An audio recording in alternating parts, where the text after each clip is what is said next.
Hello and welcome to a new coding challenge video. Today we will look at the solution to last week's challenge. So if you haven't watched that video yet, make sure to check it out first by clicking on the link on your screen. Now then, a piece of code which will come in handy is a function which returns the reverse of a number. So let's write that out first. We can write define reverse of num, and then we say return int of string of num, and that will be reversed. By the way, this method for reversing a number was inspired by a comment I received on one of my older Python challenges. So if you have any further suggestions or alternative solutions, please make sure to write them out down below.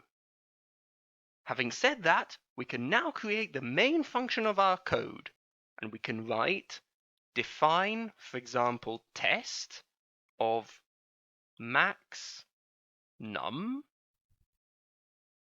and then we can say for n in range 1 to max num plus 1, and then we can say a equals n squared, and then b equals reverse of reverse n squared.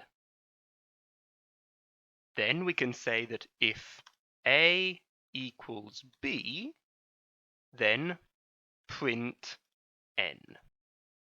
And finally, return. We can now run our code, and then on the right-hand side write test of 1000.